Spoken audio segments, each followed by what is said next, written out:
Hello students, today we're going to begin a project that is an animated self-portrait. We'll learn about using acrylic paint and Sharpie and a new app called Face Motion. So you're going to start with a photocopy of your picture and you're going to put a piece of acetate over top. That's a clear sheet. You're going to trace around the head and create a separation from the background. You'll trace around the face. Keep in mind every face has a unique shape.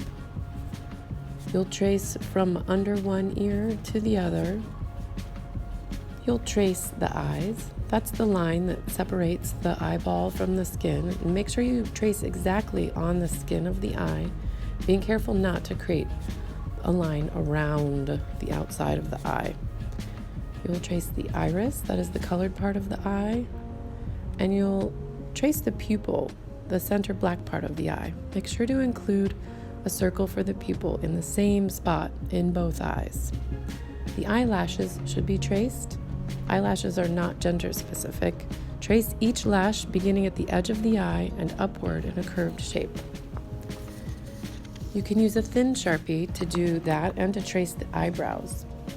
They begin up directly above the tear duct and end at a 45-degree angle from the corner of the outermost side of the eye. Trace your lips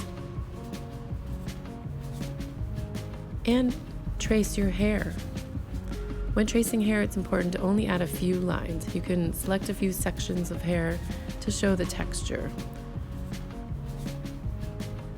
And trace your clothing, and then give it a look. After tracing the portrait in Sharpie, you can begin painting on the back of the acetate. Begin by painting the whites of the eyes with a very small paintbrush.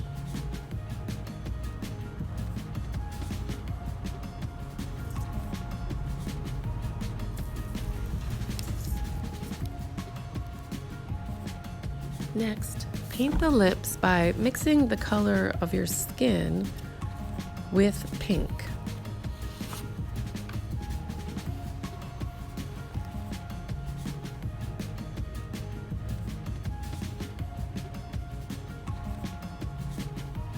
Next, paint the hair in long strokes of various values. The paint will mix while wet.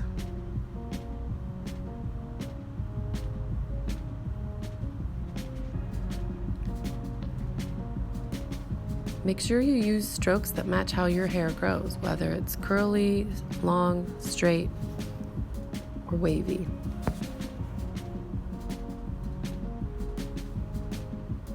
Here I am using some darker tones second.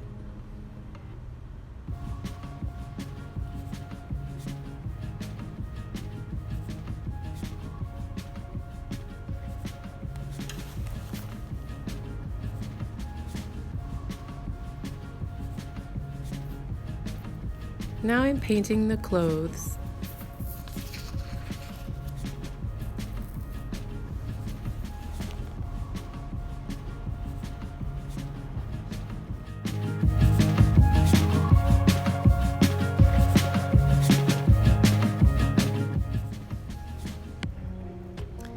And don't forget to paint the color in your irises.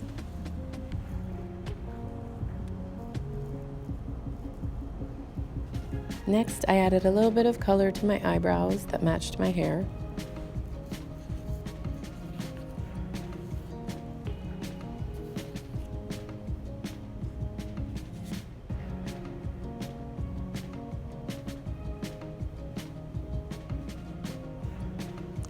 And then I began to paint the skin on the face, ears, and neck.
And so the last thing you'll do is paint your background.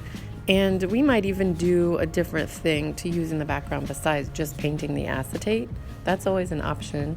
We can lay this portrait over something else to make it look like something cool is in the background.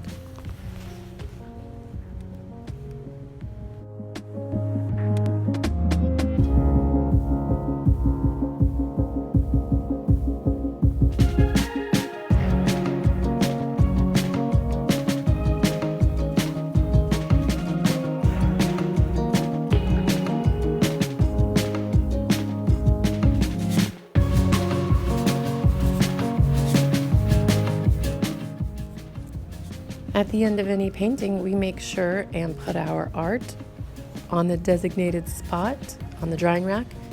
We make sure and soak those brushes so that the acrylic paint doesn't dry on them. And we take the palette to the dirty dishes.